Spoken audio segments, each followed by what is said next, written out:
విజ్ఞాన్ గారు, రాజ్ తరుణ్ అలాగే లావణ్య వ్యవహారం అయితే రోజుకో మలుపు తిరుగుతూ ఉంది.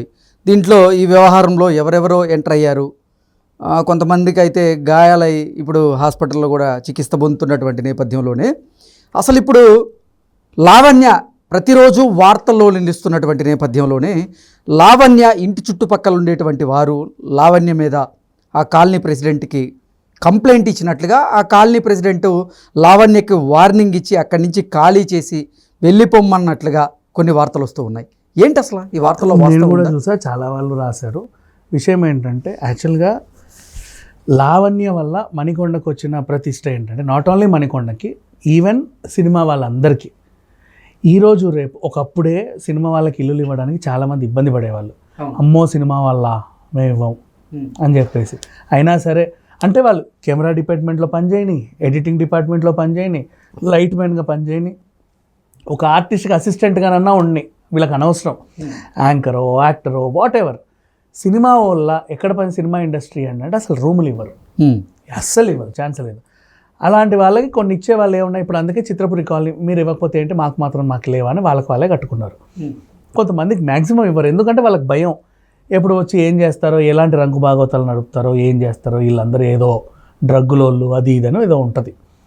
ఇప్పుడు అసలు విషయానికి వస్తే మణికొండలో ఒక విల్ల, ఇక అక్కడ ఇప్పుడు అన్ని తెలిసిపోయింది, అన్ని సామాజిక మాధ్యమాల్లో ఈ వార్త ఉండేసరికి తెలిసిపోయింది అందరికీ. పలానా ఆమె కూడా లైవ్ కనబడుతుంది ఇక రోజు, నేనే అని మాస్క్ ఏం వేసుకోవట్లా.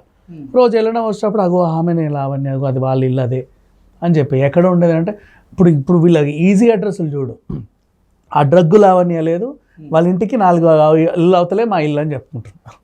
వీళ్ళు చెప్పుకునే వాళ్ళు కూడా మా అపార్ట్మెంట్ అక్కడే ఉంటుంది, ఓకే అంటే పలానా కాలనీలో ఉంటుంది కంటే కూడా ఆ డ్రగ్గు లావణ్య లేదు, వాళ్ళ ఇంటికి 4 దూరంలో జస్ట్ కూత పెడుతున్నట్టు ఉంటే మా ఇల్లు వచ్చేస్తుంది, ఇలా చెప్పుకుంటున్నారు. సో అట్లా కాలనీ ఒక డ్రగ్స్ ఆమె ఉండే కాలనీ అయిపోయింది. మిగతా వాళ్ళు ఆ కాలనీ పేరు చెప్పుకోవడానికి అసహించుకుంటున్నారు. సో ఎందుకు మాకు వచ్చిన ఈ పెంట, ఆమెను తరిమేయండి అక్కడి నుంచి. మరి వీనేమో వాళ్ళు కొనుక్కున్నారు కదా ఇల్లు, కొంటే నీకు నచ్చినట్టు చేసుకోవచ్చా? ఇంతకీ లావణ్యది సొంత ఇల్లా లేదంటే అద్దెకుండేటువంటి? రాజ్ తరుణ్ తీసుకున్నటువంటి ఇంట్లో లావణ్య ఉంటుంది, అది రాజ్ తరుణ్ కొన్నాడు. మరి ఇప్పుడు రాజ్ తరుణ్ అక్కడ ఉండట్లేదు, కేవలం లావణ్య మాత్రమే ఉంటున్నారు అంటున్నారు. లావణ్య ఉంటుంది. మరి రాజ్ తరుణ్ సొంత నివాసం అయితే రాజ్ తరుణ్ అక్కడే ఉండాలి కదా, మరి సొంత ఇంటిని వదులుకొని రాజ్ తరుణ్ ఇప్పుడు వేరే ఇంటికి ఎందుకు షిఫ్ట్ అయ్యింది? అది వాళ్ళ పర్సనల్ వ్యవహారం. కాకపోతే ఇక్కడ ఏంటంటే వీళ్ళ కాలనీ వాళ్ళకి జరిగిన ఇబ్బంది ఏంటంటే అక్కడ లావణ్య అనే ఆవిడ ఉంటుంది, ఆవిడ ఉండొద్దు. ఓకే, రాజ్ తరుణ్ ఉంటామంటే ఉండు, నువ్వు రాజ్ తరుణ్ కూడా వాళ్ళకి వద్దు, ఏ పేరెంట్స్నో పెట్టు, లేకపోతే ఎవరికైనా రెంట్కి ఇచ్చుకో, లేదా అమ్ముకు చావు, మా దగ్గర అయితే మీరు అక్కర్లా. ఎందుకు అంటే మీరు చేసే కార్యకలాపాలు మామూలుగా లేవు, రోజు రోజు వింటున్నాం, నీ గొంతువే విన్నాం మేము. నాకు మగాళ్ళు కావాలని వింత, ఆ అబ్బాయిని పీకి కొట్టడం, అండ్ ఏది పడుతుంది రక్కేయడం, డ్రగ్స్ తీసుకున్నాను నువ్వే ఒప్పుకోవడం లైవ్లో, నేను పలానా వాళ్ళకు కూడా ఇచ్చాను నువ్వే ఒప్పుకోవడం, నీ ఇంటికి తరచుగా మా ఇంటికి వాళ్ళు వచ్చేవాళ్ళు, నేను కింద ఉండి రంకు సాగించాను, పైన ఆయన రంకు సాగించాడని చెప్పడం. అంటే అది ఏదో ఒక టైప్ ఆఫ్ హౌస్ అయిపోయింది. మా చుట్టుపక్కల మేమందరం ఇంత పద్ధతిగా ఉండే ఈ కాలనీలో మీరు ఉండడానికి వీల్లేదు. మేము బేసిక్గా సినిమాలకు రెంట్కి ఇవ్వడానికి ఇబ్బంది పడతాం, మీరు కొనుక్కొని వస్తామన్నా సరే కొనండి, మీకు ఆస్తిపాస్తులకి ఏదైనా అకౌంట్లు కావాలంటే పెట్టుకోండి, మీరు మాకు వద్దు, మీరు ఉండకండి మా దగ్గర. మాకు ఎందుకంటే మా కాలనీకి ఒక ప్రెసిడెంట్ని పెట్టుకున్నాం, అందుకే ఇలాంటి వ్యవహారాలన్నా ఆయన చూసుకోవాల్సిన బాధ్యత ఉంది. అయినా మేము ప్రెసిడెంట్ని కూడా తిట్టామండి, ఏంటంటే మీరు ప్రెసిడెంట్గా ఉన్న టైంలో ఇంత జరిగాయి అంటే మీరు ఎప్పుడు వెళ్ళలేదా వాళ్ళ ఇంటికి అని అడిగాడు. ఆ ప్రెసిడెంట్ ఏం చెప్పుకున్నాడు, అమ్మా బీవేర్ ఆఫ్ డాగ్ అని గేటుకి బోర్డు ఉంటే ఒక కుక్క ఉంటేనే మనం వెళ్ళడానికి 1-2 సార్లు ఆలోచిస్తాం, కొంప నిండా కుక్కలే ఉంటే నేను ఎలా వెళ్తా, భయం ఉంటుంది కదా, అందుకని వెళ్ళేది కదా. ఆ లావణ్య కూడా ఎప్పుడు బయటకు వచ్చేది కాదు, ఏంటి చెప్పండి అని లోపల నుంచే అరిచేది, మేమేమో వెళ్ళాం, ఇది పరిస్థితి. సో ఇంత జరిగింది అనే విషయం ఇప్పుడు మేము తెలుసుకుంటే మాకు అర్థమైంది. సో ఆ హౌస్ మాకు కూడా ఇష్టం లేదు వాళ్ళు ఉండడం. సరే మన కాలనీ వాళ్ళకి ఆమె ఒకవేళ ఎదురు తిరిగితే నెక్స్ట్ సర్పంచ్ లెవెల్కి వెళ్దాం, కార్పొరేటర్ లెవెల్కి వెళ్దాం, ఆమెను ఖాళీ చేయించే వరకు అయితే మనమైతే ఊరుకోము, ఎటు చేసి ఖాళీ చేయించాల్సిందే. ఇకపోతే లావణ్యకు కూడా ఇది చిన్న ఏంటి నష్టమే, ఎందుకంటే సమాజంలో ఇప్పుడు ఒక ఆవిడ ఇట్లాంటిది భయంకరమైనది, ఒక సైకోలాగా ఒక అబ్బాయిని ఇబ్బంది పెట్టిందంట, డ్రగ్స్ తీసుకునేది అని చెప్పేసి చాలామందికి ఉక్రోషం పుట్టుకొచ్చింది. ఆమె రోజు కనబడుతుంది నేనే లావణ్య అని. సూపర్ మార్కెట్కి వెళ్తే టొమాటోలతో గుడ్లతో కొట్టే వాళ్ళు ఉంటారు, ఏ పో బయటికి అని చెప్పేసి, నీలాంటిది బయటికి రావద్దు, ఇక్కడ రావద్దు అని. కానీ వాళ్ళకు ఉంటుంది, ఎవడ ఎమోషన్స్ వాళ్ళవి. చాలామంది అంతే కదా. ఇప్పుడు ఒక అమ్మాయిని రేప్ చేశాడు అని ఒకడు వస్తేనే వాడిని అందరూ కట్టేసి కొడతారు, వాడిని జైల్లో వేసిన సాటి ఖైదీలు కూడా వాడిని కొడతారు. లావణ్య కూడా అలాంటిదే. ఇప్పుడు ఈమె జైల్లో వేసిన సాటి ఖైదీలు కూడా ఆమెను కొడతారు. ఎందుకలా? ఎందుకంటే ఈమె డ్రగ్స్ తీసుకుంది, చాలా మందికి అలవాటు చేసింది, ఒక అబ్బాయిని శారీరకంగా మానసికంగా వేధించి వేధించి వేధించి చంపింది ఒక రేంజ్లో. సో అందుకని చెప్పేసి ఆమె మీద అందరికీ అంత కక్ష ఉంది ఓవరాల్గా.